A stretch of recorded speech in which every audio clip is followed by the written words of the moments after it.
Bien, muy buenas tardes, buenas noches a todos, muy bienvenidos hermanos y hermanas de luz.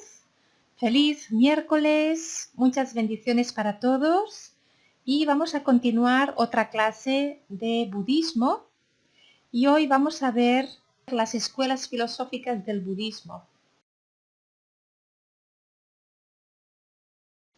Vamos a ver el Buda Dharma, que son las escuelas filosóficas del budismo.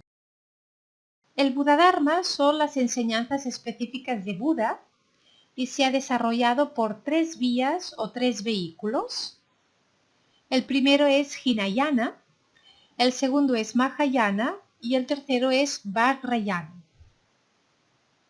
El primero, el Hinayana, es el vehículo fundamental o vehículo pequeño, cuyo núcleo dármico es abstenerse de causar daño a uno mismo y a los demás. Aquí podemos encontrar también las escuelas del Theravada y la Vipassana. Su ideal de persona es el Arahat, que es aquel que trasciende el samsara. Entonces la escuela Hinayana busca la iluminación solamente para sí mismos. Es el vehículo pequeño. Luego está la escuela Mahayana, que es la segunda, y este es el vehículo mayor o gran vehículo. El núcleo dármico de esta escuela es cultivar una profunda sabiduría sobre la existencia real de las cosas, de los fenómenos, y una compasión universal hacia todos los seres vivientes. Entonces, este vehículo mayor del Mahayana, a diferencia de la escuela Hinayana, lo que quieren es lograr la iluminación para el beneficio de todos los seres. Por tanto, hay que desarrollar una gran compasión, una compasión que primero pensemos a los demás antes que nosotros mismos, en el beneficio de ayudar a los demás. Dentro del Mahayana se encuentra el budismo tibetano, el budismo zen y todas las derivaciones. El prototipo ideal del Mahayana es el bodhisattva, que es aquella persona que busca una mente de iluminación y quiere ayudar a todos los demás a iluminarse. Es decir, está buscando la iluminación para poder ayudar a iluminarse a los demás. Y luego la tercera es el Vajrayana, que también se le llama el vehículo diamantino. Es el vehículo tántrico de la escuela tántrica, cuyo núcleo dármico está en función de desarrollar una percepción pura por medio de un proceso de identificación directa con alguna cualidad sustantiva de los Budas. El arquetipo de este camino es el Mahasiddha, que es aquel que se integra en las cualidades divinas y en las virtudes de los Budas. Estos tres vehículos del Dharma son caminos eficientes y hábiles para modificar y reeducar los estados mentales negativos y destructivos y transformarlos en estados mentales puros y positivos. De esta manera, constituyen vías que requieren un considerable cúmulo de conocimientos y entendimiento de hipótesis y teorías, así como de una práctica constante. Buda Sakyamuni vivió hace alrededor de unos 2550 años en el norte de la India. Era hijo de un rey feudal y su nombre laico fue Siddhartha Gautama. Renunció al destino hereditario de su familia y su comunidad para dedicarse a comprender el sufrimiento humano, así como a las técnicas, métodos y conocimiento cuyos objetivos fueran liberarse del sufrimiento de manera definitiva. Todas sus prácticas y enseñanzas procuran realizar un ejercicio de introspección capaz de cultivar la conciencia, es decir, la capacidad de darnos cuenta de que nos damos cuenta. Bien, esta es la conciencia. La conciencia es una cualidad de nuestra mente que es la capacidad de darnos cuenta de que nos estamos dando cuenta. Cabe suponer que después de tantos años, el Dharma, que son las enseñanzas del Buda y el de sus más fieles discípulos y posteriores maestros del linaje, pues este Dharma haya sufrido cambios y recorrido diversos caminos de realización, casi siempre dependiendo del país y de la cultura específica donde se desenvuelve. Vamos a ver el Dharma original del Buda. Dice, el Dharma original del Buda está ubicado en la comprensión, el entendimiento y la asimilación de 4 temas fundamentales. El primero es el sufrimiento. Toda existencia mundana y condicionada implica la cualidad de experimentar sufrimiento. Nacer, enfermar, envejecer y morir es sufrimiento. Pero también es sufrimiento desear algo y no tenerlo, tener algo y no desearlo, y perder algo que deseamos. Este es el Dharma original del Buda sobre el sufrimiento. Todo lo que hacemos mientras estamos en esta existencia mundana samsárica es experimentar el sufrimiento. Nacer, enfermar, envejecer y morir, y desear algo y no tenerlo, tener algo que no deseo y perder algo que sí deseo. El segundo aspecto es la existencia humana. Para Buda, tener una vida como seres humanos, además de ser un privilegio, se trata de una bendición, ya que las probabilidades de renacer con cuerpos no humanos son infinitamente mayores. A la vida humana se la considera valiosa porque, si bien es muy difícil de conseguir una vida humana, resulta sumamente fácil de perder. La fragilidad de la existencia corporal hace de los seres humanos una joya que hay que potenciar hacia la liberación y la iluminación. Por eso, ahora que estamos viviendo una experiencia humana, tenemos muchísima suerte. Bien, pero en el budismo no se habla de suerte, se habla de karma. Tenemos un buen karma, una gran oportunidad para poder lograr la iluminación.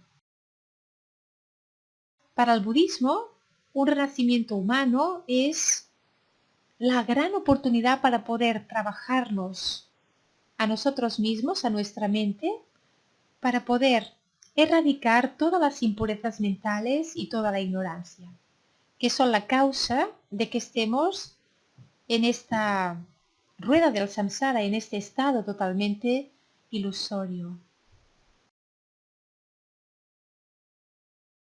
El tercer aspecto del Dharma original de Buda es la impermanencia y la muerte.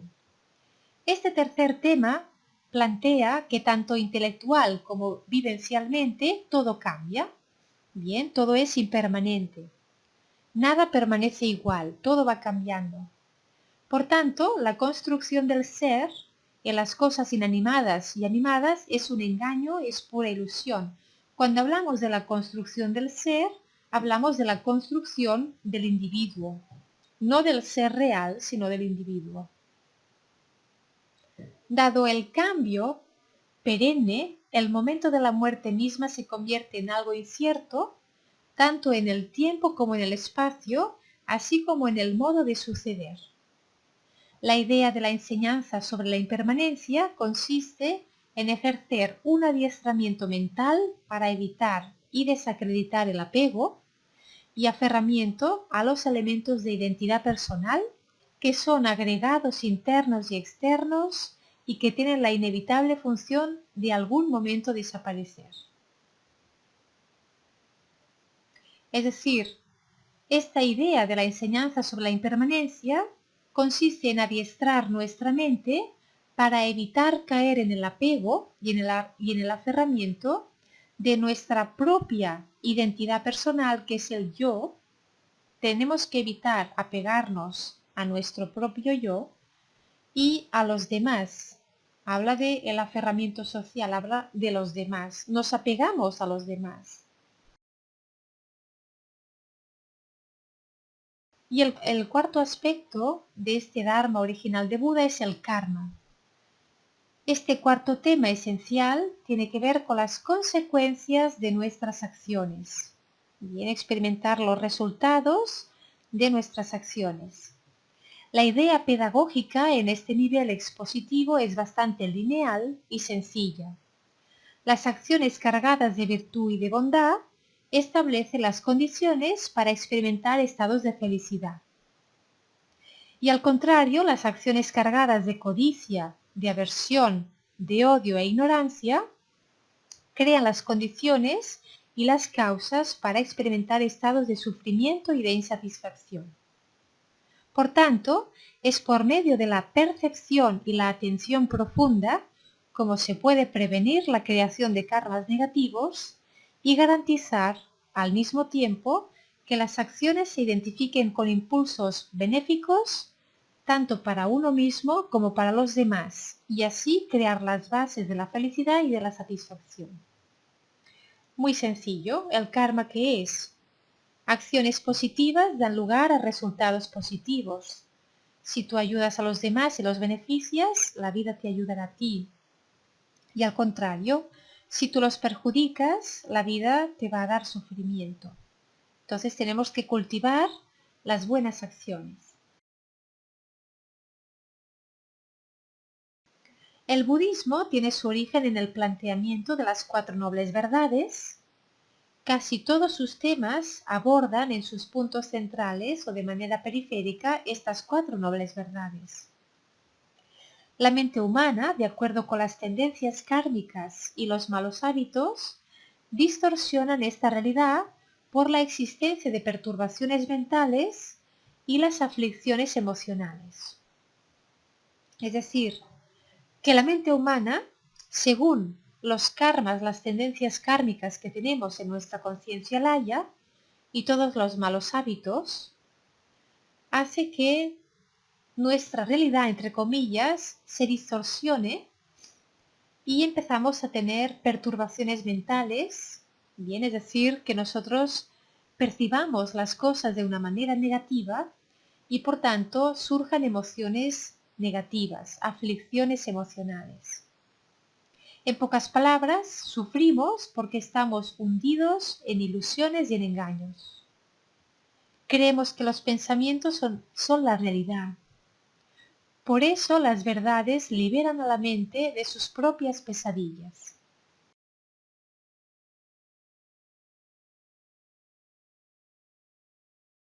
Vamos a ver en profundidad esta escuela primera, la Theravada.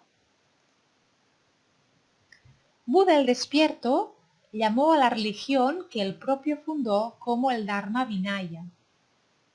Dharma Vinaya es la doctrina y la disciplina. Para proveer una estructura social que sustentara la práctica del Dharma Vinaya y preservar estas enseñanzas para la posteridad, el Buda estableció la orden de los bhikkhus, que son los monjes, y los bhikkhunis, que son las monjas, que es una sangha, que continúa hasta nuestros días para pasar sus enseñanzas en las generaciones subsecuentes de monásticos y laicos igualmente. Entonces el Buda, él estableció la orden de los bhikkhus y de las bhikkhunis, los monjes y las monjas, y esto es la sangha. Por eso, siempre en sus sermones, en sus sutras, él se refería siempre diciendo, oh monjes, porque eran sus seguidores, sus discípulos, eran los bhikkhus. Diferentes interpretaciones de las enseñanzas surgieron y se difundieron a través de la India a partir de la muerte del Buda, las cuales condujeron a cismas dentro del Sangha, dando lugar a 18 escuelas distintas de budismo, 18 escuelas diferentes. Una de estas escuelas, eventualmente, dio origen a un movimiento de reforma que se hizo llamar el Mahayana, que es el gran vehículo, y se refirieron a las otras escuelas indiferentemente como el Hinayana, que es el vehículo menor. Lo que llamamos hoy en día el Theravada es el único sobreviviente de aquellas escuelas tempranas que eran del Hinayana. Por tanto, el Theravada es lo que sobrevivió del Hinayana. Para evitar el tono peyorativo implicados en los términos Hinayana y Mahayana, es común hoy en día usar un lenguaje más neutral para distinguir entre estas dos grandes ramas del budismo. Dado que el Theravada históricamente dominó el sudeste de Asia, es llamado a veces el budismo del sur, mientras que el Mahayana, el cual emigró al norte desde la India hasta China, es el budismo del norte. Bien, y está en China, en el Tíbet, Japón y Corea. Entonces, por una parte tenemos el Theravada en la parte del sur de Asia, sudeste, y luego está el Mahayana en la parte del norte, desde la India hasta China. Es mucho más amplio el Mahayana. El lenguaje de los textos canónicos del Theravada está basado en un dialecto medio indio ario que era hablado probablemente durante tiempos de Buda. Bien, un dialecto medio indio ario. El venerable Ananda, que era el primo de Buda y más cercano asistente personal, memorizó los sermones, todos los sutras, y por consiguiente se convirtió en depositario viviente de las enseñanzas. Poco después de la muerte del Buda, hacia el año 480 antes de nuestra era cristiana, 500 monjes, incluyendo Ananda, que era el primo de Buda que había memorizado todos los sermones, convinieron a recitar y verificar todos los sermones que habían escuchado durante los 45 años del ministerio del Buda. Muchos de estos sermones, por consiguiente, empezaban con la rectificación Evam me sutam, que significa así he oído. Después de la muerte del Buda, estas enseñanzas se transmitieron de manera oral dentro de la comunidad monástica, manteniendo una tradición oral de la India que antecedió al Buda.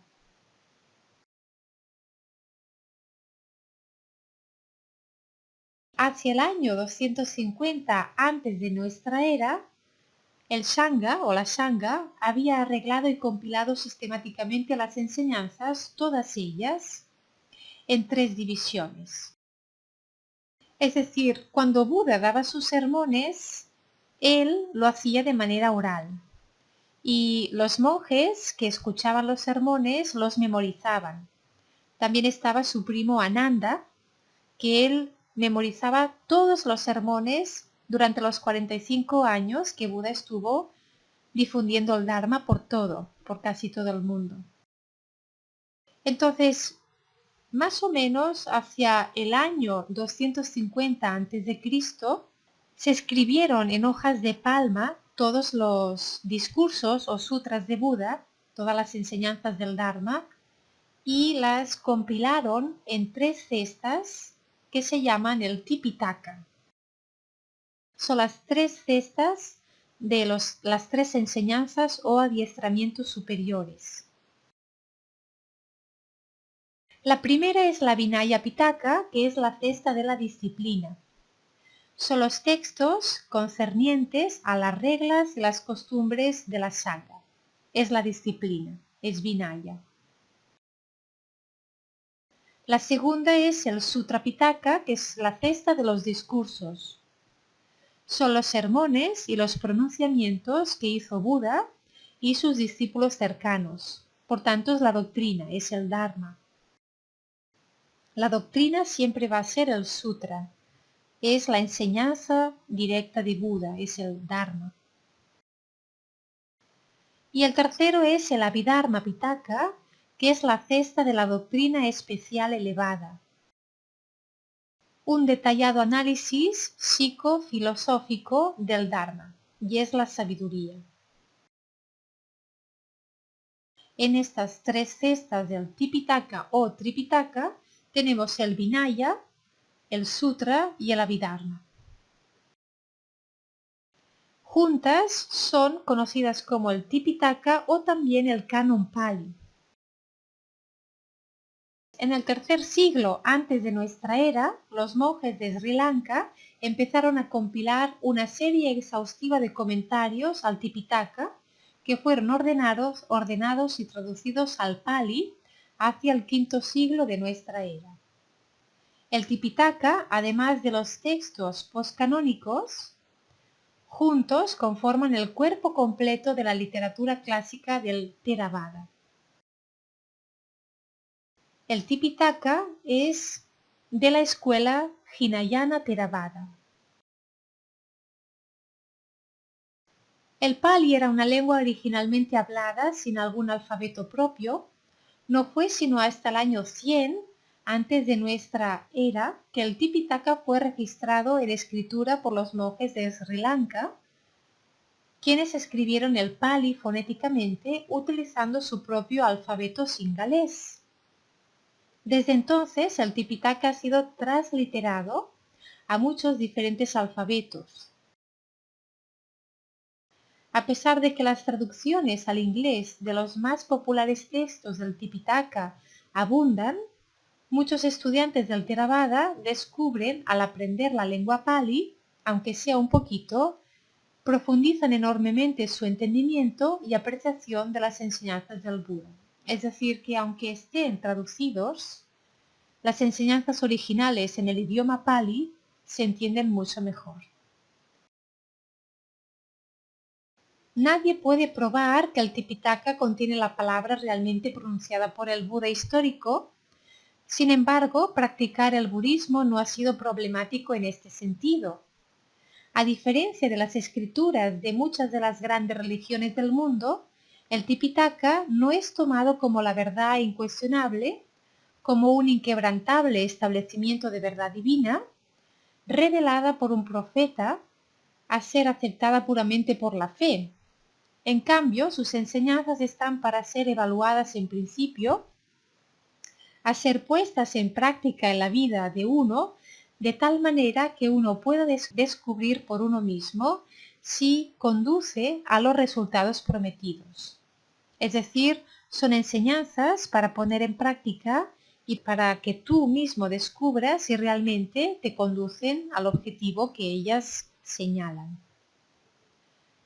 A pesar de que los académicos continuarán debatiendo sobre la autenticidad de los pasajes del Tipitaka en los años por venir, el Tipitaka continuará sirviendo, como lo ha hecho por siglos, como una indispensable guía para millones de seguidores en su búsqueda por el despertar.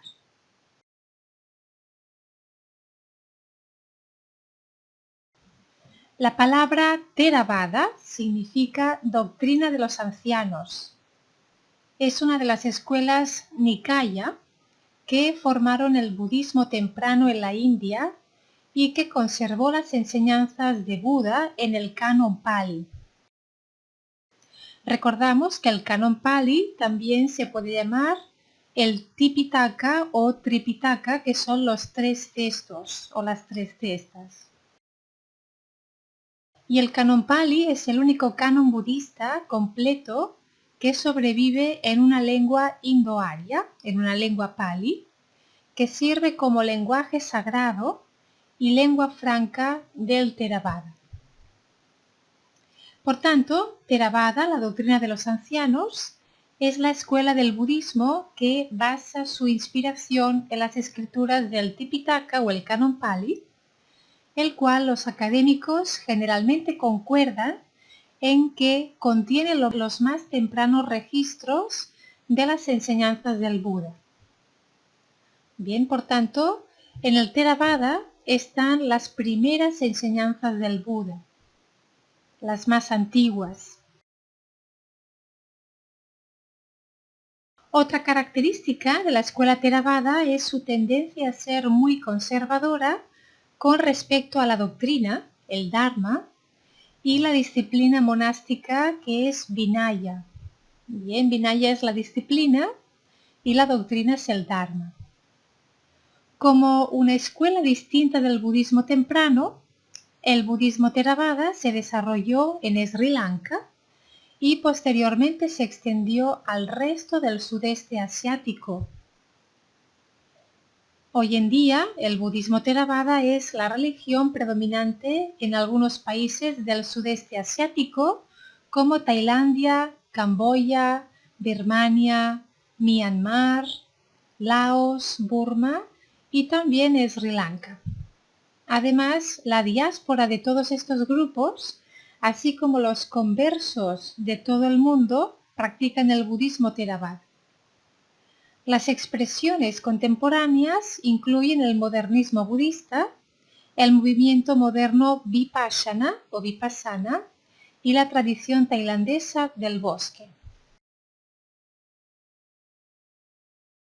El Theravada promueve el concepto del Vivajyavada, que es la enseñanza del análisis, y esta doctrina sostiene que la introspección clara debe ser el resultado de la experiencia individual, la investigación crítica y razonamiento, que es opuesto a la fe ciega. Por tanto, la introspección clara debe ser el resultado de la experiencia individual, una investigación crítica y un razonamiento, pero sobre todo la experiencia individual.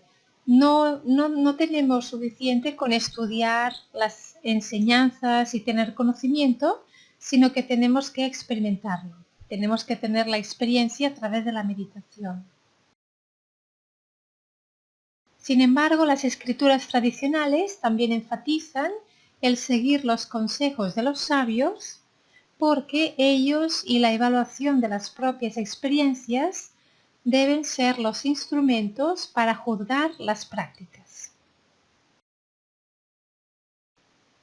El objetivo Theravada es la liberación de dukkha. Bien, dukkha lo traducimos por sufrimiento, pero tiene muchas más traducciones. Y según las 4 nobles verdades, lo que se consigue al alcanzar el nirvana, que también completa el continuo ciclo de nacimiento y muertes. Por tanto, el objetivo del Theravada es liberarnos de dukkha y lograr el nirvana, que es la liberación. Y esto nos ayuda a completar, a terminar, a finalizar el renacimiento en el samsara. El Theravada enseña que el nirvana se alcanza antes siendo un noble discípulo de Buda, un arahat.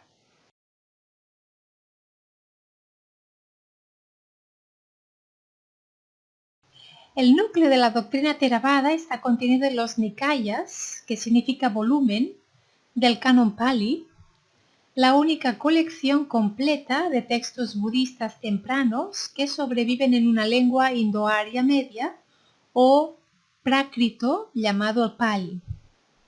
Es decir, el Theravada contiene unos volúmenes que se llaman Nikayas, que son del Canon Pali, son textos del Tipitaka, del Canon Pali, y es la única colección completa de estos textos budistas tempranos que todavía están escritos en el idioma Pali. Estas ideas son compartidas por otras escuelas budistas tempranas, así como por las tradiciones del Mahayana. Incluyen conceptos budistas tempranos centrales, tales como los siguientes.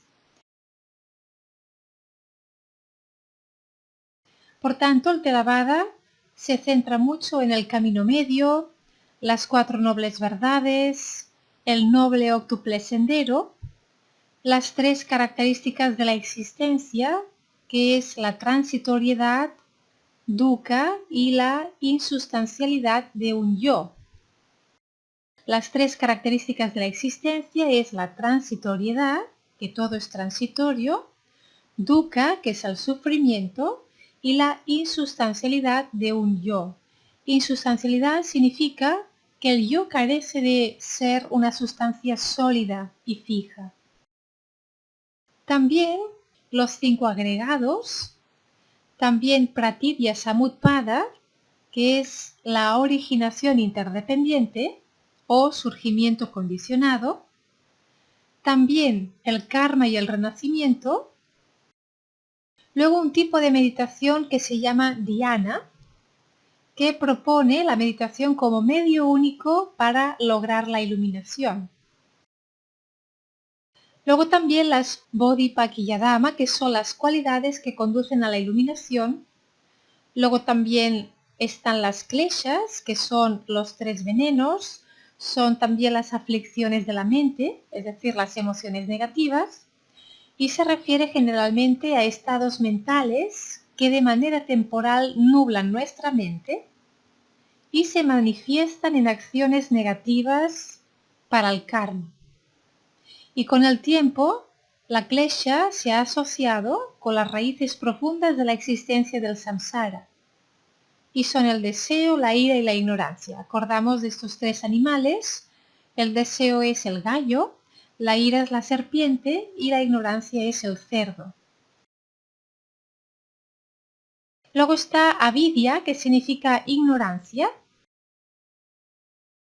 Y por último está el nirvana, que es el estado de liberación tanto de dukkha, que es el sufrimiento, como también del ciclo de renacimientos.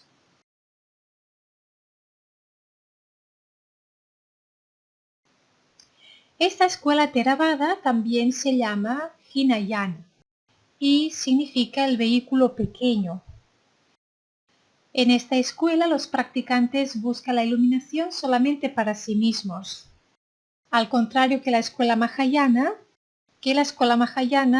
busca la iluminación para ayudar a todos los demás seres a liberarse del samsara.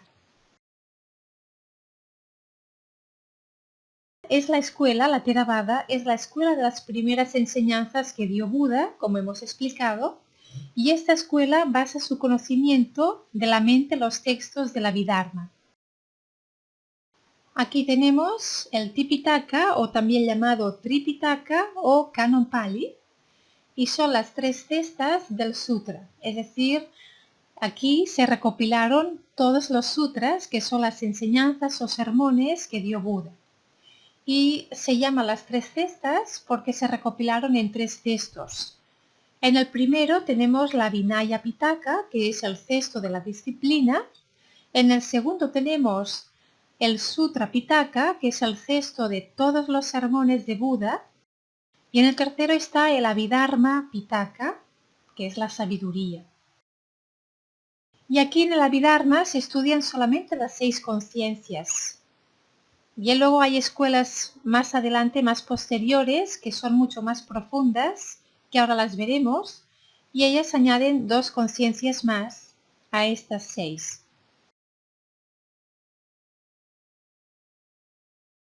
Vamos a ver la escuela Mahayana. Bien, aquí en la diapositiva vemos, la primera es la escuela Theravada o Hinayana, que es el vehículo pequeño, que es el que hemos explicado hasta ahora, y sus enseñanzas están basadas en el Tipitaka o el Canon Pali, que consta de las 3 cestas que hemos visto ahora, el Vinaya Pitaka, el Sutra Pitaka y el Abhidharma Pitaka. Ahora vamos a ver el punto número 2, que es la escuela Mahayana, que es el gran vehículo. Entonces, Mahayana significa vehículo grande y es, junto con el Theravada, una de las 2 ramas principales del budismo y un término para la clasificación de las filosofías y las prácticas budistas. De acuerdo con las enseñanzas de las tradiciones Mahayana, el término Mahayana también se refiere al camino del Bodhisattva, que es aquel que busca la iluminación completa para el beneficio de todos los seres, Bien, porque todos los seres tienen conciencia y por tanto todos tienen el potencial de la mente de Buda y todos pueden lograr la iluminación. Lo que pasa que, claro, en el reino animal, por ejemplo, no es posible. Tendrán que reencarnar como un ser humano. El término bodhisattva es tener toda la compasión para ayudar a todos los seres para que puedan liberarse también de esta ignorancia. Así que un bodhisattva que ha logrado este objetivo se convierte en Samyak Sambuddha. Bien, un Samyak Sambuddha, que significa Buda completamente iluminado. Un Samyak Sambuddha puede establecer el Dharma en un mundo y guiar a sus discípulos a la iluminación. Es un bodhisattva que ya ha logrado el objetivo de iluminarse y entonces ya puede realmente infundir el Dharma en el mundo y guiar a todos sus discípulos para lograr la liberación, la iluminación. El Mahayana enseña que la iluminación se puede alcanzar en una sola vida y esto puede lograrse incluso por una persona laica. En el curso de su historia, el budismo Mahayana se extendió desde la India a varios otros países del sur, el sureste y el este de Asia, como China, Corea, Japón y Vietnam. El Mahayana es el camino espiritual superior por encima de los caminos de aquellos que buscan el estado de Arhat o el Buda solitario por su propio bien, que sería la escuela Theravada o Hinayana. Así que tomar el voto del Bodhisattva para conducir al Nirvana a todo el mundo, inconmensurable de los seres, es la característica central del Bodhisattva Mahayana. Hay muchísima compasión y todos aquellos que toman los votos, ellos prometen, hacen la promesa de lograr la iluminación para beneficiar a todos los seres. El rasgo central que define el camino de un bodhisattva es la aspiración universal de terminar con el sufrimiento de todos los seres. Por tanto, esta motivación espiritual se la denomina la bodhicitta, que es la mente del despertar. La bodhicitta es la mente que quiere la iluminación para todos los seres. Y esto para el budismo Mahayana es lo más importante. El bodhisattva y la mente bodhicitta. Otra virtud clave de un bodhisattva es su gran compasión, que nos lleva a trabajar incansablemente por el bien último de todos los seres, y esta compasión universal es fundamental para un bodhisattva y conduce a la bodhicitta.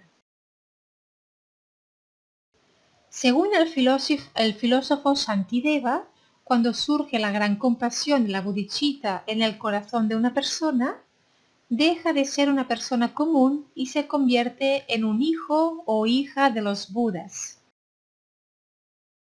Por tanto, cuando uno ya desarrolla esa compasión y esa mente bodhicitta, que es la mente que desea que todos los seres estén despiertos, entonces esta persona ya se convierte en un hijo o una hija de los Budas. Esto para el budismo es sagrado, es muy importante.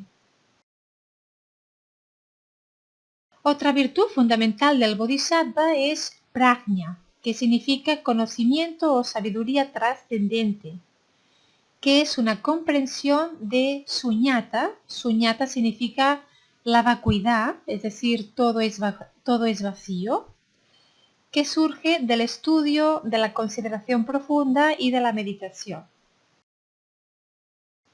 Así que una virtud fundamental del bodhisattva es comprender lo que es la vacuidad de los fenómenos, la vacuidad de toda la experiencia, de toda la existencia. Esto es lo más profundo y más elevado del budismo. Luego tenemos los medios hábiles, que son upaya, son otra habilidad importante del Bodhisattva Mahayana y se refiere a cualquier método o técnica efectiva que nos ayude al despertar.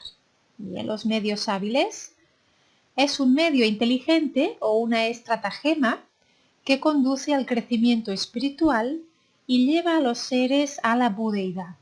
Por lo tanto, los medios convenientes podrían ser enseñanzas verbales adaptadas para un oyente en particular o una práctica particular. Desde esta perspectiva, el budismo básico son en sí mismos un método conveniente para ayudar a las personas a comenzar el noble camino budista y avanzar bastante lejos. Entonces, habíamos dicho que la escuela Mahayana es el vehículo grande y que los practicantes de esta escuela buscan la iluminación con la finalidad de ayudar a todos los demás seres. Y entonces esto se le llama el Bodhisattva. Y desarrolla la mente bodhicitta, que es esa mente del despertar. La compasión es de una gran importancia en esta escuela mahayana y esta escuela surgió posteriormente a la época de Buda, en el siglo II, con la aparición de un filósofo muy importante llamado Nagarjuna. La primera escuela, la Theravada, es la que recopiló todas las enseñanzas del Buda. Y luego, hacia el siglo II, después de Cristo, apareció la escuela Mahayana fundada por Nagarjuna. Nagarjuna fue un filósofo, un meditador, un gran experimentador de la realidad y fue el que expandió el Prajnaparamita. Bien, el Prajnaparamita significa la sabiduría para cruzar a la otra orilla. Y es uno de los sutras más importantes y habla sobre el tema de la vacuidad. Así que uno de los sutras más conocidos dentro del Prajnaparamita es el Sutra del Corazón, según el cual la visión correcta de la realidad consiste en concebirla como esencialmente vacía del contenido. La naturaleza de la realidad es más bien la naturaleza de nuestras concepciones que tenemos sobre ella. Y con Nagarjuna empieza el auge de esta escuela mahayana.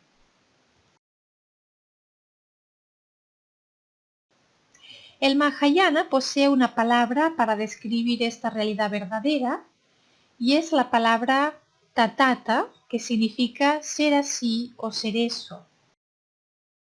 Y esta palabra es para describir esta realidad verdadera. Entonces, tatata indica el mundo tal como es único, no es dual, no está separado por las etiquetas conceptuales, ni las divisiones, ni las definiciones, porque todo esto lo hace el pensamiento, lo hace la mente dualista. Tatata es ver el mundo tal como es, ser así o ser eso. Y en ambas tradiciones, tanto dentro del budismo Theravada como del Mahayana, uno de los nombres del Buda es precisamente el Tathagata, que significa uno que es simplemente así.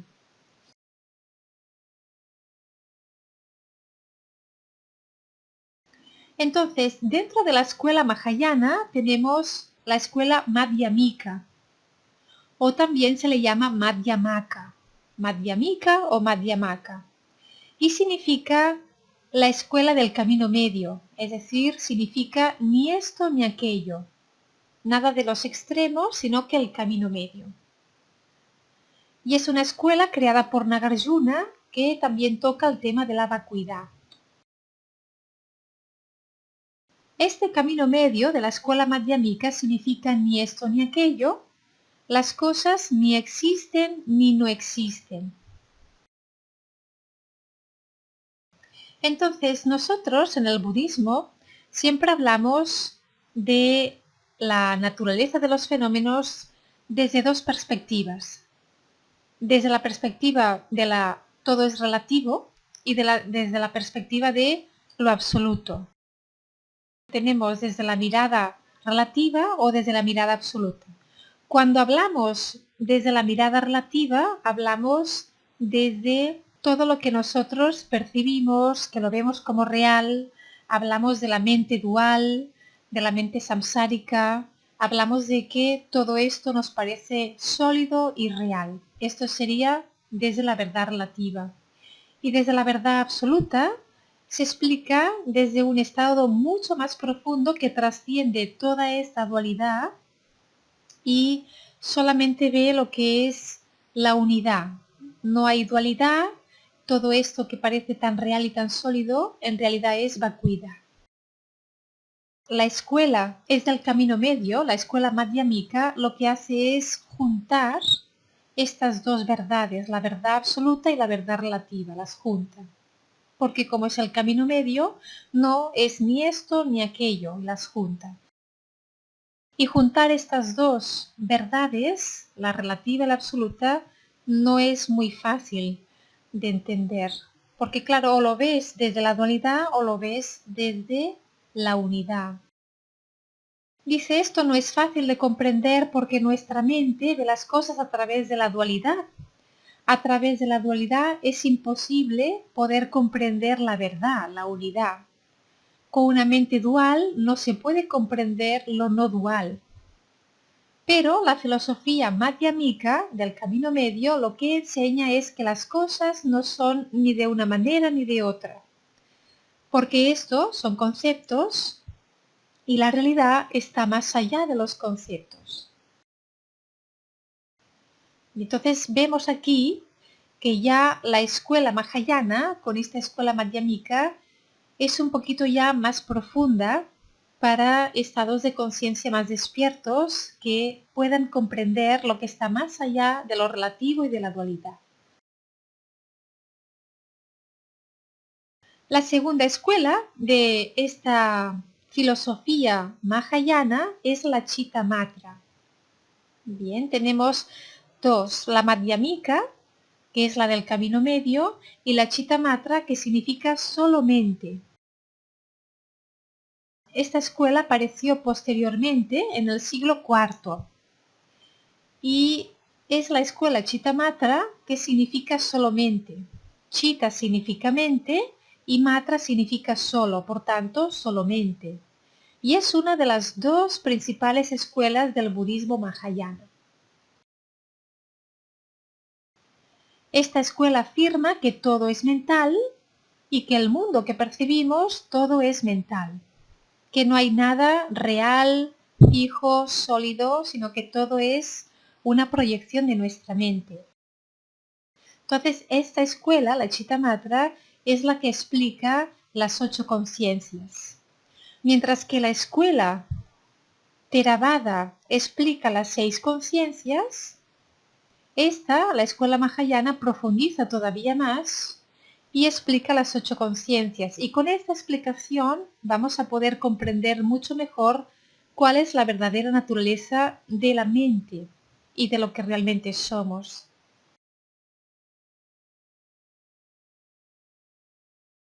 El mundo real no tiene clases o símbolos ni dualidades. Estas solamente surgen como consecuencia de nuestra actividad mental de clasificar las cosas y los objetos.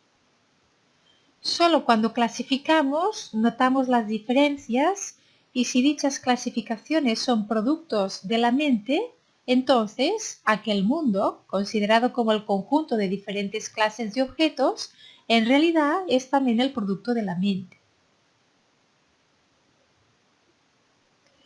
Esta concepción es conocida en la tradición mahayana como la doctrina de solo mente y está expuesta en diferentes escrituras, de las cuales la más conocida es el Lankavatara Sutra.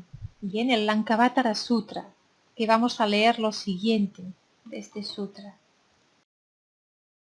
Entonces, en el Lankavatara Sutra leemos: está más allá de todas las concepciones filosóficas. Está aparte de toda discriminación. No puede ser alcanzada ni ha nacido jamás. Por todo eso digo que no hay otra cosa que mente. No es ni algo existente ni algo inexistente. En realidad está más allá de la existencia como de la inexistencia. De la mente surgen innumerables cosas condicionadas por la discriminación, es decir, la clasificación, y a estas cosas la gente las acepta como un mundo externo. Dice, de la mente surgen innumerables cosas condicionadas por la discriminación, es decir, la clasificación. Y estas cosas que surgen de la mente, la gente las acepta como el mundo externo. Por tanto, ¿qué es lo que sucede aquí? Lo que sucede es que cuanto más apegados estamos a nuestro yo, a la sensación de que somos un yo, entonces para nosotros el mundo parece ser muy real, parece ser totalmente real. Pero claro, a medida que nosotros vamos soltando este yo y vamos practicando la meditación y el desapego, vamos teniendo más visión, una visión más clara, una visión más elevada de que realmente todo esto es a nivel mental. Hablamos de que vamos a dormir y tenemos sueños, soñamos. Estos sueños, mientras los estamos soñando, parecen reales, pero luego, cuando nos despertamos, vemos que eso no era cierto, no era real, era simplemente un sueño, era una ilusión que estaba en nuestra mente. Pues el mundo que nosotros vemos como real, que es este estado de vigilia, pasa lo mismo. Lo que pasa es que tenemos una tendencia en nuestra mente tan fortalecida de estar totalmente identificados con todo este mundo y este sentido de que yo soy yo, este ego, bien, yo soy esta persona, yo soy este cuerpo, que claro, entonces no nos damos cuenta de que todo esto es mental. Pero lo importante es que todo lo que experimentamos es el resultado de nuestras propias tendencias kármicas. ¿Y qué son las tendencias kármicas? Es todas aquellas acciones que tú has generado en el pasado, todas las acciones que has generado en el pasado, tanto en pensamiento, en habla o en acción física, dejan una huella en la mente, una semillita, y a través del tiempo esta semillita va a tener un efecto. Es una causa que va a dar lugar a un efecto, a un resultado. Y estos efectos, estos resultados, son las tendencias kármicas que luego vamos a tener que experimentar. ¿Y cómo se experimenta esto? Pues cuando se reúnen las condiciones óptimas, adecuadas, entonces proyectamos algunas de estas tendencias kármicas y al tener las condiciones adecuadas surge una situación determinada donde ahí nosotros experimentamos el resultado de nuestras propias acciones del pasado, nuestros karmas. Entonces, cuando nosotros experimentamos el resultado de nuestros karmas, ahí no hay libre albedrío. El libre albedrío lo tenemos únicamente en el momento de generar la acción, la causa. Por tanto, una persona está viviendo una situación y esa situación no la podemos cambiar porque es un karma. Y el karma, por lo tanto, no se puede cambiar. Se tiene que experimentar para poder quemarlo, ¿no? Para poder agotar ese karma. Pero es muy importante la actitud que vas a tener tú al experimentar ese karma en concreto. Porque claro, depende de cómo sea tu actitud, depende de cómo tú experimentes eso, si lo experimentas de una manera positiva o negativa, pues estás generando o karma positivo o karma negativo. Así, por tanto, todo lo que vivimos es una proyección de nuestra mente que se proyectan todas estas tendencias kármicas que son las semillitas o las impresiones que vamos almacenando nosotros en nuestra mente debido a nuestras acciones. Si nosotros ayudamos a los demás, estas impresiones que tenemos se almacenan en nuestra mente inconsciente y por tanto en un futuro o en vidas futuras van a tener resultados positivos, porque claro, nosotros siempre vamos a experimentar la misma vibración, por así decirlo, de aquellas semillas que hemos generado, de aquellas causas que hemos generado. Si nosotros a lo mejor herimos a alguien, hacemos daño a alguien, porque hay rencor, hay enojo, hay ira, lo que sea, y hay discusiones y hablamos mal a una persona, lo que sea, si esto no lo purificamos, entonces se queda almacenado en nuestra mente inconsciente y en un futuro, cuando se den las condiciones adecuadas, aparecerá una situación donde vendrá alguien y te hará a ti lo mismo. Lo mismo que tú le has hecho a la otra persona, pues en el futuro lo vas a vivir tú. Siempre pasa así. A veces podemos hablar de cosas que a lo mejor pasaron en otras vidas, por eso muchas veces no comprendemos por qué ahora estoy viviendo esto, ¿no? Claro, porque no nos acordamos de las causas que generamos en otras vidas.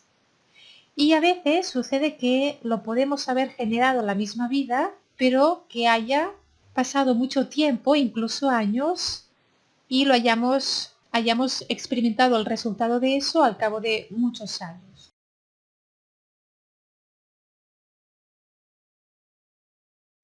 De acuerdo a la tradición mahayana, lo que se trata entonces es el camino budista, especialmente a través de la meditación, es invertir este proceso mental, aquietar nuestra mente en su actividad discriminatoria, clasificatoria, porque nuestra mente no para de clasificar, de discriminar, no para de juzgar, para que pueda percibir al mundo tal como es, no dividido y separado, sino un mundo único.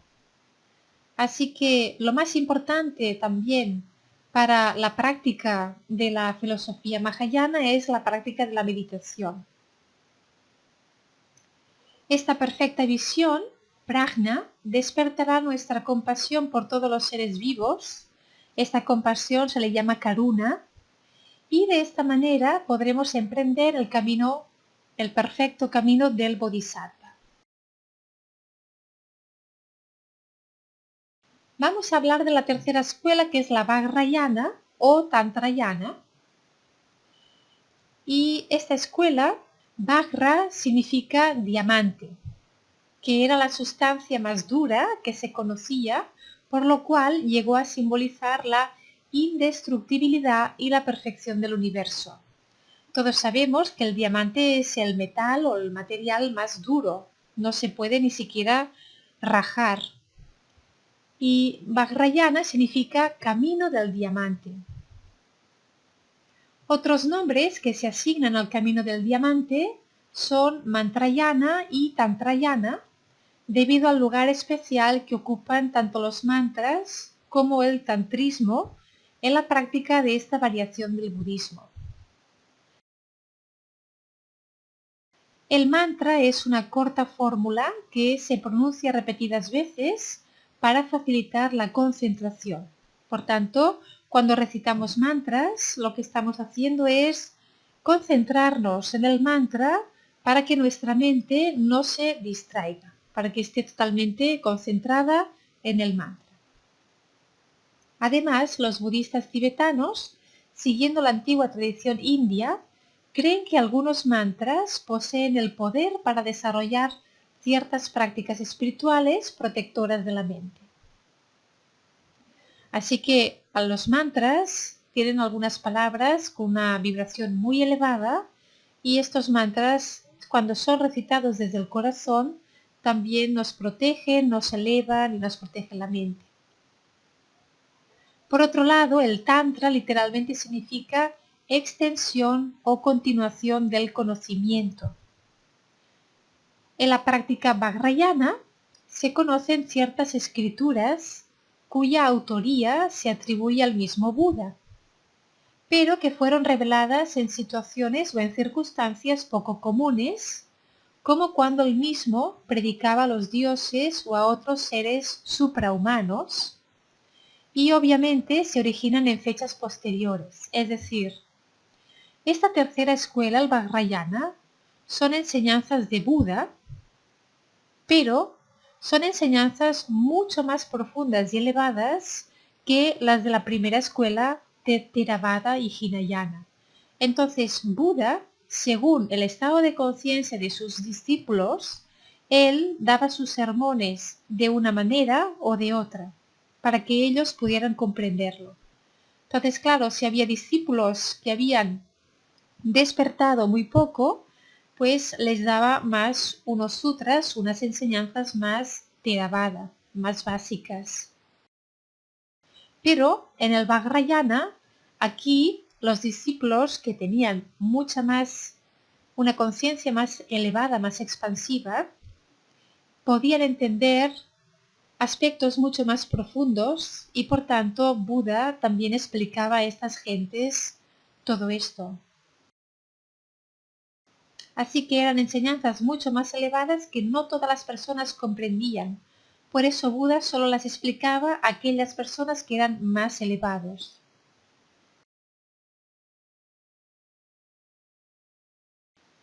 El Vajrayana es una extensión del budismo Mahayana que se diferencia de este en la adopción de técnicas adicionales.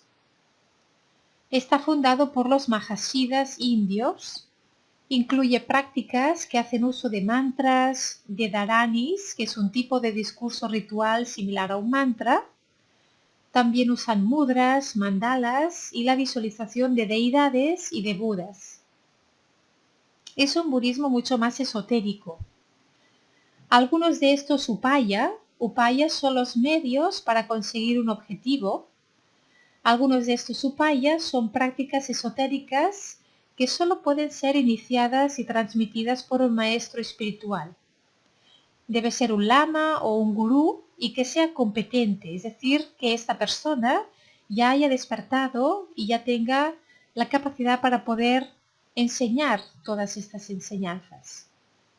Bien, son enseñanzas que se requiere de un maestro totalmente iluminado, porque el Vajrayana es lo más elevado del budismo. Este budismo tántrico o Vajrayana se remonta a grupos de yogis errantes llamados los Mahasiddhas. Los Mahasiddhas significan grandes adeptos.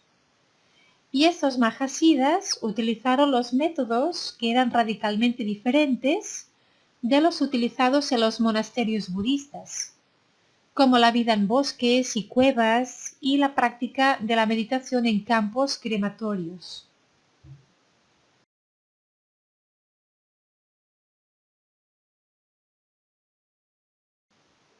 El Vajrayana es comúnmente visto como un tercer yana, que es un tercer vehículo, al lado del Hinayana y del Mahayana. Bien, es el tercer vehículo. El objetivo de la práctica espiritual dentro de las tradiciones Mahayana y Vajrayana es convertirse en un Sama-sambuddha.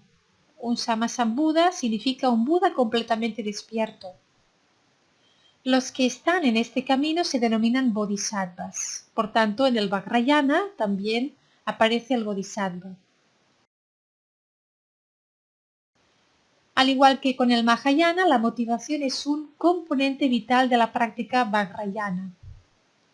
El camino del Bodhisattva es una parte integral del Vajrayana también, que enseña que todas las prácticas deben llevarse a cabo con la motivación de lograr la iluminación para el beneficio de todos los seres.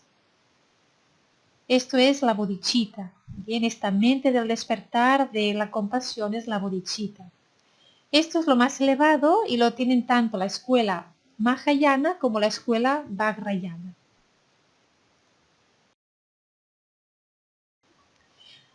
El Vajrayana es la corriente budista más esotérica, más mágica y más simbólica y ritual que existe.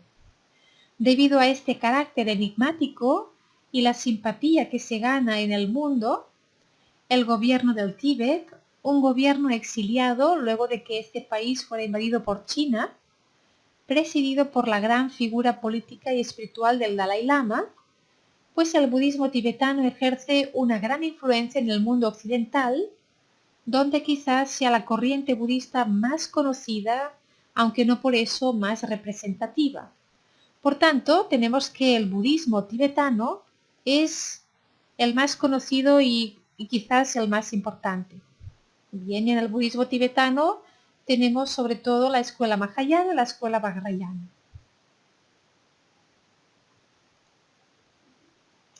El Vajrayana ofrece a sus seguidores un camino de liberación mucho más rápido, con elementos variados. Se dice en el budismo que para lograr la iluminación en esta vida necesitas también el Vajrayana, bien, el budismo tántrico, porque solamente con el budismo Mahayana o el Theravada, pues vamos muy poquito a poco, porque nuestro principal objetivo es sobre todo purificar nuestra mente. Y claro, purificar nuestra mente lleva tiempo, pero en cambio con el budismo Vajrayana hay una serie de prácticas que a lo mejor te ayudan a ir mucho más rápido. Es abundante también el uso de mitologías y simbolismos. He aquí algunos ejemplos más frecuentes. La unión masculina y femenina es uno de los dominantes símbolos de la iconografía budista tibetana, a veces utilizado como representación de los opuestos y otras veces como unión entre el cielo y el infierno. Luego tenemos el árbol, es un símbolo de la vida, del desarrollo y del crecimiento. Luego está la luz y el fuego, como llamas que queman y destruyen la ignorancia y se convierten en el símbolo de la sabiduría. Luego está el agua, que es el símbolo de la fertilidad y la iniciación. Luego tenemos la flor de loto, que es el símbolo de la transformación y el desarrollo espiritual. Este signo es compartido también por la tradición india y por las otras escuelas budistas, ya que la misma es una flor extremadamente limpia, aunque florezca en aguas estancadas y sucias. El símbolo de la flor de loto, que se utiliza mucho en el budismo, Vedanta y el hinduismo, es un símbolo muy puro porque realmente esta flor, la flor de loto, surge en el fango, es decir, en aguas totalmente sucias y fangosas. Y esta flor crece unos 20 centímetros más arriba de la superficie del agua o del fango. Y cuando florece, cuando se abre, es súper limpia y desprende un olor y una fragancia delicioso. Por eso, claro, el significado que le da el budismo a esta flor es que incluso dentro del mismo fango nosotros podemos ser puros, ¿no? Irradiar esa fragancia de la pureza y de la verdad de lo que somos. Así que el fango representaría toda nuestra mente samsárica, el ego, todo lo que tenemos que ir purificando, lo que hay que ir erradicando, y la flor de Buda representaría nuestra mente pura, búdica. Bien, significaría la verdad de lo que somos. Luego tenemos el color blanco como símbolo de pureza, pero a veces y alternativamente también podría dar una simbología de ignorancia y opacidad. Bien, pero bueno, normalmente el color blanco es un símbolo de pureza. Luego está el color negro como uno de los colores que menos está sujeto a cambios, es el símbolo de la inmutabilidad, de lo que no cambia.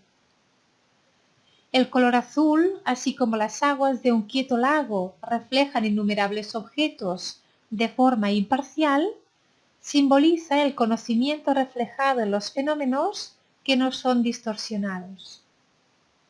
Bien, entonces el azul simboliza el conocimiento reflejado en los fenómenos que no son distorsionados.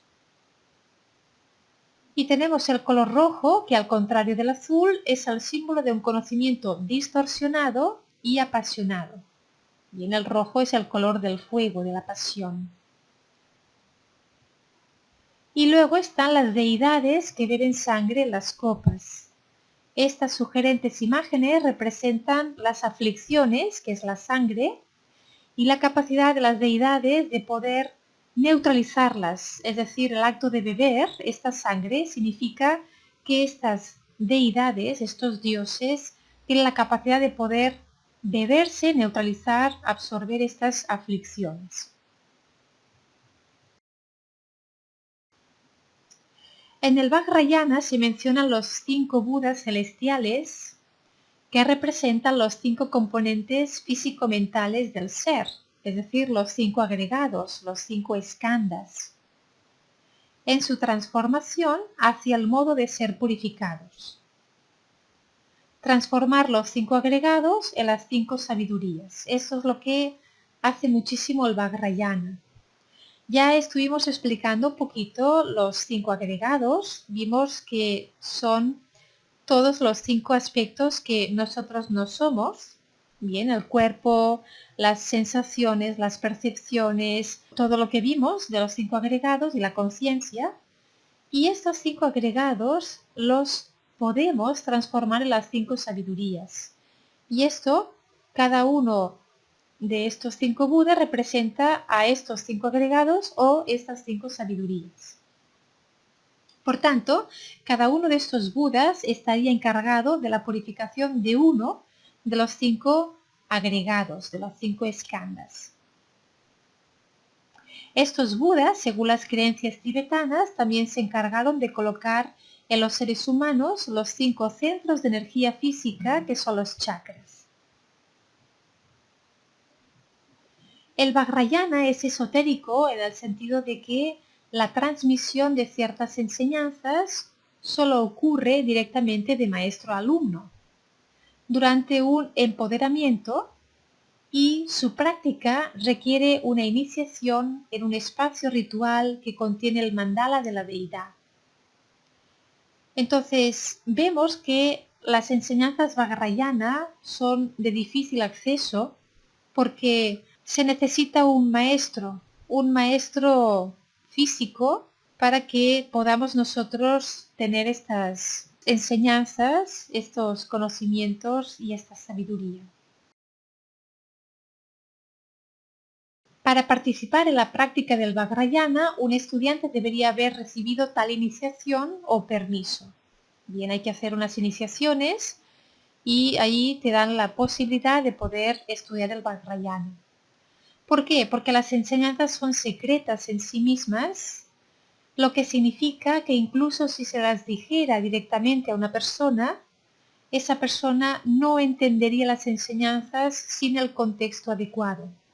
Son unas enseñanzas tan elevadas, tan profundas, que por eso prefieren mantenerlas en secreto y que solamente se enseñen de maestro a discípulo para un discípulo que tiene la capacidad de entenderlas. Las enseñanzas son secretas para las mentes de aquellas personas que no siguen el camino con más que un simple sentido de curiosidad. Es decir, aquellos que se toman en serio profundamente todas las enseñanzas budistas podrían obtener las enseñanzas tántricas, pero para los que solamente son curiosos, pues no. Hay que hacer muchas prácticas disciplinarias en estas enseñanzas. Y las personas curiosas normalmente no las hacen, estas prácticas. Bien, dice, debido a su papel en dar acceso a las prácticas y guiar al estudiante a través de ellas, el papel del gurú o del lama es indispensable en el Vajrayana. El Vajrayana incluye todas las prácticas tradicionales usadas en el budismo Mahayana, como la meditación samatha, la vipassana y las paramitas. También incluye una serie de prácticas únicas o medios hábiles, se llaman upaya, que se consideran más avanzados y efectivos. Vajrayana es un sistema de linajes por el cual aquellos que reciben con éxito un empoderamiento o una iniciación comparten la corriente mental de realización de un medio hábil particular del maestro. Así que Vajrayana enseña que las técnicas tántricas proporcionan un camino acelerado hacia la iluminación, es decir, es mucho más rápido que otros caminos.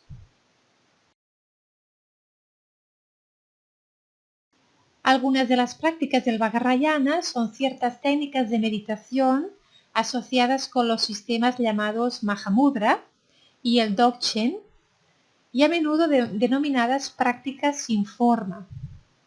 Estas técnicas se basan en las instrucciones directas de un maestro y se consideran las meditaciones más avanzadas del budismo tibetano.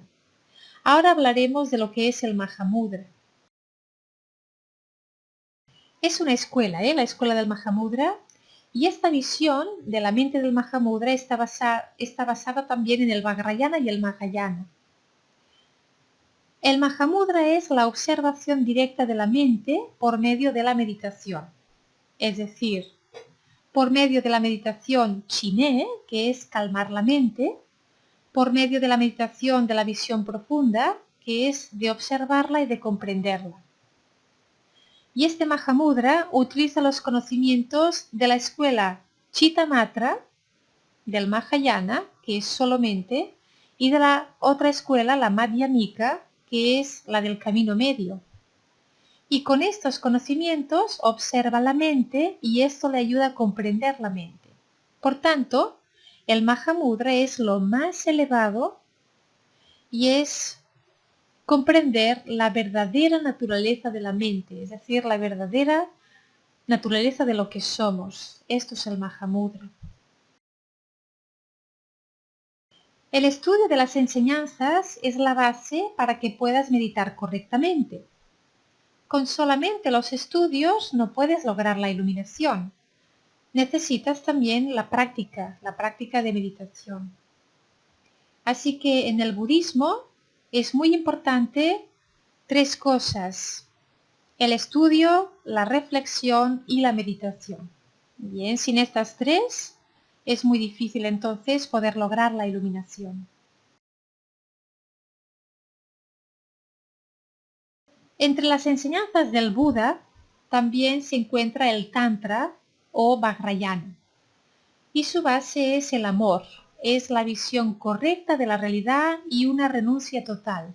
Cuando hablamos de renuncia, no significa dejar nuestra casa, nuestra familia, irnos al bosque, a ser unos mendicantes y a ser unos meditadores, no. La renuncia significa yo renuncio a todo lo negativo de mi mente. Renuncio a todas mis aflicciones, emociones negativas, renuncio a mis deseos, renuncio a mis pensamientos negativos, renuncio a mi ego. Eso es la verdadera renuncia. Bajo la guía de maestros cualificados, los estudiantes aprenden métodos tales como la visualización, la meditación en el yoga de la deidad y la recitación de mantras. Estos métodos ayudan a transformar la energía oscura en sabiduría, de manera que podamos llegar a ver la totalidad de lo que somos. Porque ahora, como tenemos toda esta ignorancia que es como un velo que nos ciega, ahora no podemos ver la verdad de lo que somos. Necesitamos desvelar toda esta ignorancia. Como practicantes budistas, podemos ser practicantes budistas sin ser monjes budistas. Así que como practicantes budistas es esencial saber que estas técnicas del Tantra, tan sofisticadas y sutiles, simplemente no van a funcionar y que incluso pueden llegar a ser muy peligrosas si no hay una motivación altruista genuina. ¿Qué significa esto? Genuino significa que conserva con total pureza o autenticidad sus características propias o naturales. Entonces, una motivación altruista genuina significa una motivación muy pura y muy altruista. Las enseñanzas del Tantra del Buda son las más sofisticadas y esotéricas. Tener una motivación altruista es especialmente importante cuando se trata de estas enseñanzas. Solo el practicante más sincero y de mente más altruista tiene éxito en la práctica del Tantra.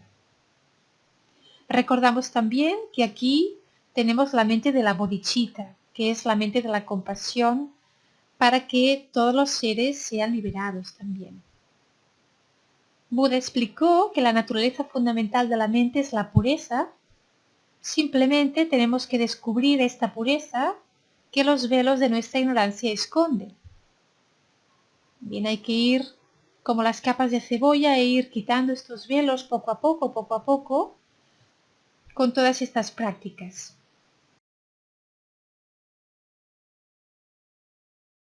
Podemos corregir nuestra actitud, podemos corregir nuestro modo de actuar. No debemos pensar que mi actitud se debe al karma previo y no puedo hacer nada. Este es un entendimiento incorrecto del karma.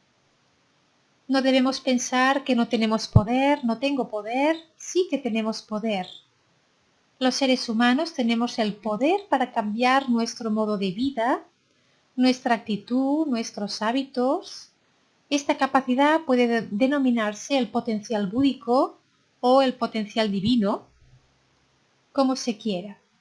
Por eso el budismo es simple y es una enseñanza universal. Puede ser comprendida por cualquier persona, ya sea religiosa o no. Esta es la belleza del ser humano, el tener instrumentos poderosos. Entonces, ¿qué es importante explicar aquí? Cuando nosotros hablamos del karma, hablamos de que tenemos que experimentar una serie de karmas, de situaciones, pero no debemos tener la actitud de que todo eso que estoy viviendo es karma y no puedo hacer nada. Tú estás viviendo una situación kármica, pero sí puedes hacer. Porque cuantas más acciones bondadosas generes, mejor para ti. Ahora sí, el karma es como es y por tanto lo debemos experimentar. Pero la manera en cómo lo experimentamos depende de nosotros. Tenemos el libre albedrío.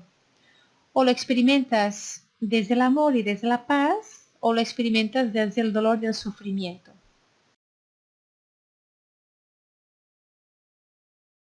Podemos utilizar cualquier cosa, cualquiera que sea la energía, se puede transformar en otra cosa.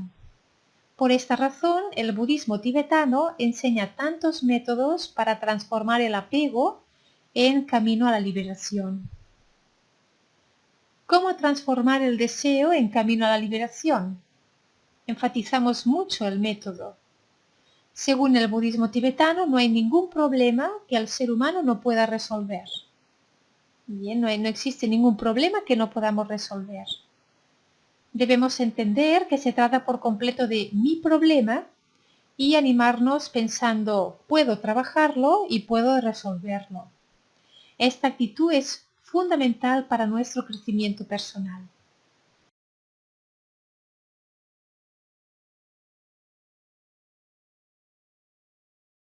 En la tradición budista tibetana se pone mucho énfasis en la práctica del Tantra como el modo más rápido para alcanzar la iluminación. Pero no solo para iluminarse rápidamente. Buda enseñó el Tantra originalmente a los grandes bodhisattvas con una enorme compasión por el sufrimiento de los seres. Y les enseñó el Tantra porque les resultaba insoportable esperar 3 grandes e inconmensurables eones para alcanzar la iluminación. Entonces era tan grande la compasión de Buda que veía gente sufriendo y decía, no pueden esperar tanto tiempo para iluminarse. Entonces él empezó a explicar las enseñanzas del Tantra o del Vajrayana, que era como el método más rápido. Bien, pero claro, es también el más profundo, el más elevado, y no todo el mundo lo entiende.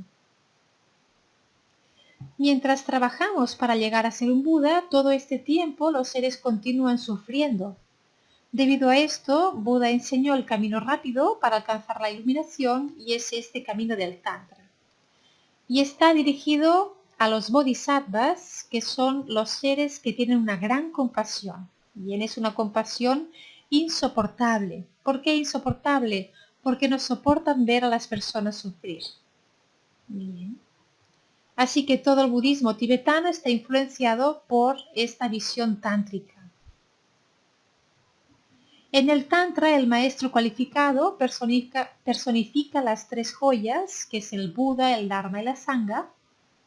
Así que pensar en este tema, encontrar un maestro cualificado y desarrollar una relación correcta con él es un aspecto crucial del camino a la iluminación. Necesitamos a alguien que no solamente conozca las enseñanzas del Dharma, sino que además domine su propia mente y pueda controlarla con sabiduría y habilidad. Cuanta más elevada sea nuestra meta, más cualificado tiene que ser el maestro. Si queremos lograr con nuestra mente solamente un poco, necesitamos un maestro que tenga pocos logros. Pero si queremos alcanzar la iluminación, necesitamos a alguien que ya haya logrado la iluminación. Así que el maestro que enseña el camino a la iluminación practicando el Tantra necesita tener todo un conjunto de cualidades. A la hora de decidirnos a seguir a algún maestro en particular, primero deberíamos comprobar bien sus cualidades, ver si posee estas cualidades. Un auténtico maestro es como un iceberg. Solo una décima parte del hielo del iceberg está a la vista. El resto está bajo del agua. Pues un gurú también es así. Cuando vemos a grandes seres podemos advertir muchas cualidades. Y lo que deberíamos entender es que son solo una pequeña muestra de las cualidades reales que tiene un ser con verdaderos logros. Es decir, si tú ya estás viendo verdaderas cualidades en un maestro, estás viendo solamente la puntita del iceberg. Luego en el fondo del océano está todo el resto. Pero normalmente el maestro vendrá a vosotros, porque también esto es debido al karma. Si vosotros estáis aquí, en este curso, eso también es debido al karma. Es decir, en un pasado habéis generado las acciones para que ahora se han dado las condiciones exactas o condiciones idóneas para que ahora estéis en un curso de budismo. Para practicar el Dharma podemos elegir entre el Sutra o el Tantra. Está el camino del Sutra y el camino del Tantra. En el camino del Sutra, tradicionalmente, se presenta el Lam Rim y sus 3 niveles de motivación. El Lam Rim también es el camino de la escuela Mahayana que se dan todas las enseñanzas budistas. Está dirigido a practicantes de un nivel inferior, también un nivel intermedio y también un nivel superior. Estos 3 niveles del Lam Rim se pueden sintetizar presentando los 3 aspectos principales del camino. Una de nuestras oraciones dice que pueda generar renuncia, bodhicitta y la visión correcta y que pueda completar los 2 niveles del Tantra. Entonces, en la primera parte directamente se mencionan los 3 aspectos del camino y en la segunda se hace referencia a las prácticas tántricas. Cuando se habla de prácticas del sutra o del vehículo del sutra, también podemos llamarlo el vehículo causal. Y cuando hablamos de las prácticas tántricas o del vehículo del tantra, nos referimos a ellas como el vehículo resultante. Se le llama causal al vehículo del sutra porque en él se enfatizan las causas que producen el resultado último. Por eso es el vehículo causal. Aquí, cuando hablamos de causas, nos referimos a la práctica de las 6 perfecciones, que son las 6 paramitas, que esto lo veremos más adelante, pero que las 6 paramitas son la generosidad, la conducta ética, el esfuerzo entusiástico, la concentración, la paciencia y la sabiduría. Todas estas 6 paramitas incluyen el método y la sabiduría, que son las causas que producen el resultado que estamos buscando. Es decir, cuando nosotros trabajamos las 6 paramitas, estamos trabajando todas las virtudes positivas que nos van a conducir a la iluminación. Sin embargo, en el Tantra se enfatizan otras cosas y por eso se le llama el vehículo resultante. Se denomina así porque la manera en que se practica es enfatizando el resultado. Mientras que en el vehículo causal del Sutra enfatizamos en las causas, en el vehículo resultante del Tantra enfatizamos el resultado. Desde el principio nos fijamos en el estado resultante de la iluminación y lo disponemos como nuestra meta última. Practicando el yoga de la deidad, lo que hacemos es imitar, intentar visualizar, intentar imaginar que ya hemos alcanzado este estado y que estamos practicando. En un sentido, podemos decir que ensayamos aquellas actividades que ya estaríamos haciendo si estuviéramos iluminados. Existen 4 clases diferentes del Tantra. El primero es el Tantra de la acción, el segundo es el Tantra de la actuación, el tercero es el Tantra del yoga y el cuarto es el Tantra del yoga supremo. Cada clase de Tantra se divide más o menos en 4 puntos. Bien, de estos 4, cada uno se divide en 4 puntos. El primer punto es de la iniciación. El segundo punto son los votos y los compromisos adquiridos. Cuando nosotros queremos seguir el camino del Tantra, tenemos que hacer una iniciación, tenemos que hacer unos votos y unos compromisos. Y el tercer punto es el camino en el que hay que meditar. Tenemos que meditar muchísimo. Y el cuarto punto es el de presentar el resultado que se alcanza. La iniciación nos abre la puerta del Tantra, del mismo modo que la entrada a una casa es la puerta. Entramos en el camino tántrico a través del proceso de la ceremonia. Bien, es la ceremonia de la iniciación.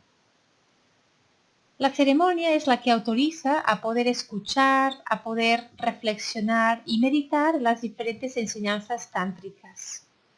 Sin esta iniciación no podemos, bien, ni escuchar, ni reflexionar, ni meditar en las enseñanzas tántricas.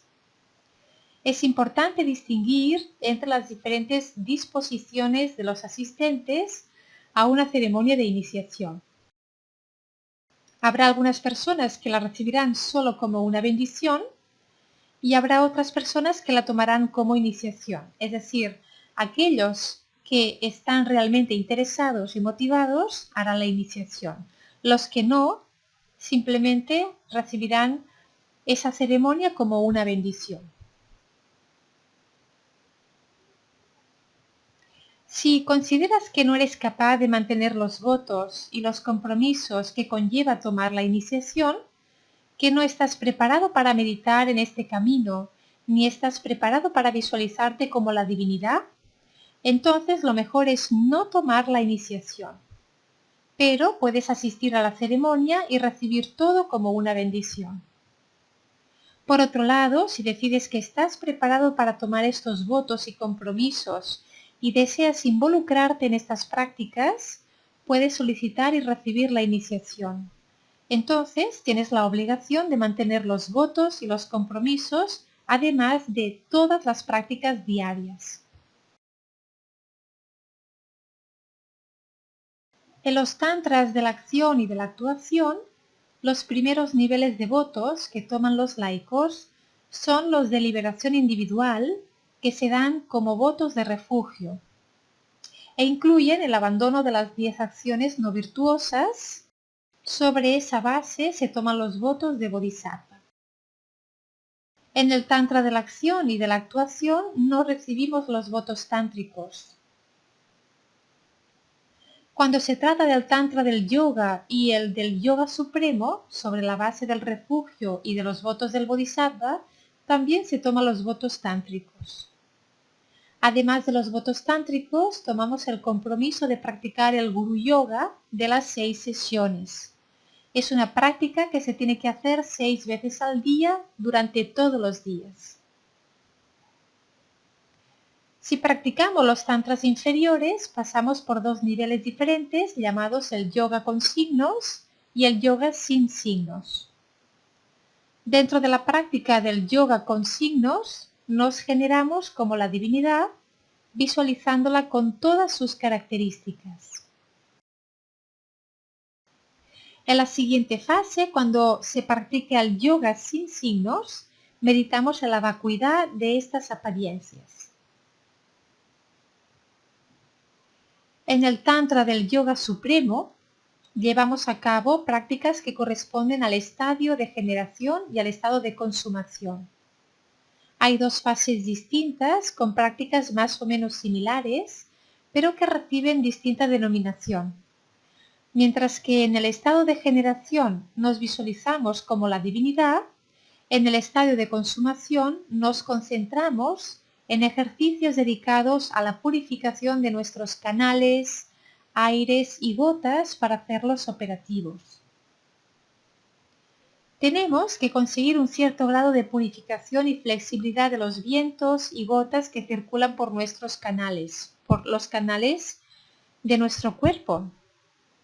Y la razón para ello es efectuar una purificación general de todos los demás aspectos de nuestro cuerpo. No solamente mejorar nuestra salud, sino estar más cerca de ese modelo de existencia perfecta que simplifica el Buda y que es nuestra meta. Así que en el estado de consumación intentamos purificar los canales de energía y los vientos que fluyen por ellos. Cuando habla de vientos, habla de prana. Si podemos hacer todos estos elementos operativos, entonces podremos purificar los vientos que se mueven por los canales. Cambiando el movimiento de estos vientos, podremos también cambiar los diferentes tipos de mentes que cabalgan en ellos. A eso nos referimos cuando utilizamos el término consumación. Nos referimos a una completa purificación y operatividad de vientos y canales. Es importante entender que la mayor parte de los canales de energía del cuerpo no están tan rectos como debieran, y la mayor parte están retorcidos. Muchos tienen nudos, por lo que se ven constreñidos y no es posible que por ellos fluyan los vientos y las sustancias, así que es muy importante ejercitarse. Por eso existe el yoga. Bien. Hay personas que hacen mucho ejercicio físico porque conocen los beneficios que les aportan. De igual modo, en el estadio de consumación, el yoga cotidiano es practicar ciertos ejercicios que van a dotar de flexibilidad a los canales, vientos y estas sustancias. Así que cuando hablamos de tantra, también se utiliza la palabra mantra. Y muchas veces se habla también del mantra secreto. Mantra y tantra son términos casi equivalentes. La etimología de la palabra mantra puede explicarse con dos palabras, protección de la mente. Así que un mantra simplemente es para proteger nuestra mente. Cuando hablamos de estas prácticas, estamos refiriéndonos a protección y no solo se han de proteger el cuerpo y el habla, principalmente necesitamos proteger nuestra mente. Si la mente está protegida, entonces el cuerpo y la palabra, en ciertos sentidos secundarios, estarán automáticamente protegidos. ¿Y de qué necesita la mente protegerse? Se necesita proteger de nuestra sensación de tener un cuerpo, un habla y una mente ordinarios. Cuando hablamos de un cuerpo, un habla y una mente ordinarios, hablamos del yo, del ego. Necesitamos protegernos del pensamiento de que somos ordinarios, protegernos de las apariencias ordinarias y de nuestras reacciones ante ellas. Esta es la protección que estamos buscando cuando practicamos el Tantra.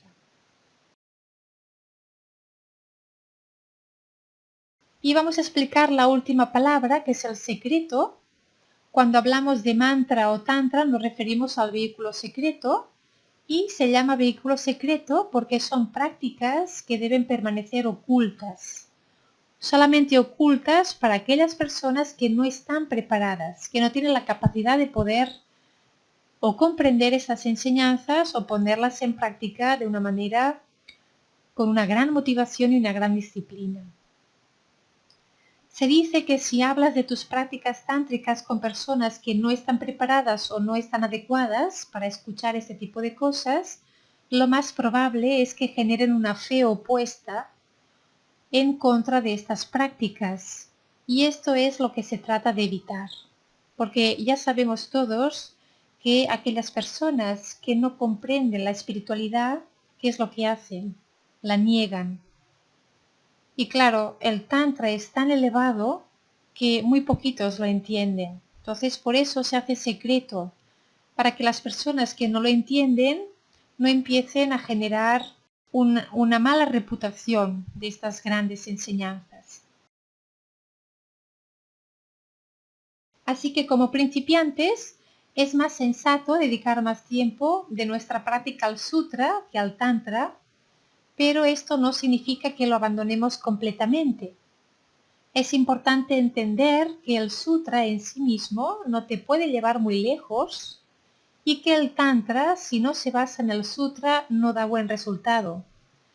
Es importante siempre unificar el sutra y el tantra y asegurarse de que uno complementa al otro.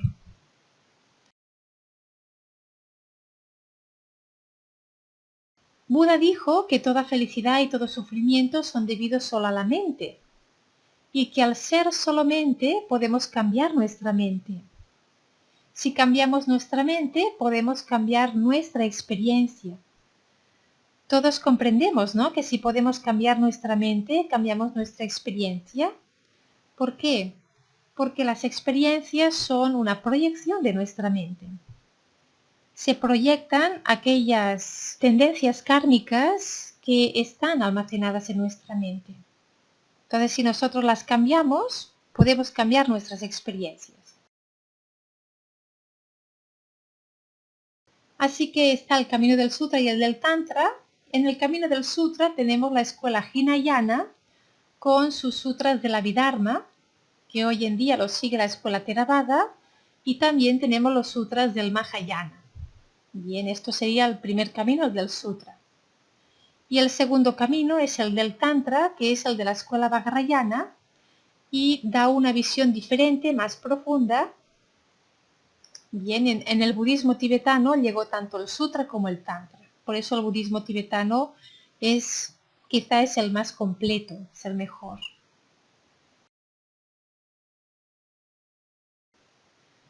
Para poder trabajar la mente hacen falta 3 cosas. La primera es purificar la mente. Purificarla de karma, de pensamientos y de emociones negativas. Es importante purificar la mente para poder meditar mejor. El segundo aspecto es crear méritos, crear una mente positiva y virtuosa que disfrute haciendo cosas buenas para sí misma y para los demás, y renunciar a lo negativo y disfrutar en lo positivo y sobre todo meditar. Y la tercera es la práctica del Mahamudra, que es el método de observar la mente directamente una vez que está calmada. Esto lo hacemos a través de la meditación. Y una vez está calmada y la observamos, debemos identificar el proceso mental. ¿Cómo hacerlo? Debemos ver los pensamientos y comprender qué es lo que son, ver de dónde salen, ver qué hay detrás de los pensamientos y ver cuál es la verdadera naturaleza de la mente, si son realmente estos pensamientos o es algo mucho más profundo. Esto sería la práctica del Mahamudra, que es observar nuestra mente y reconocer la verdadera naturaleza de la mente.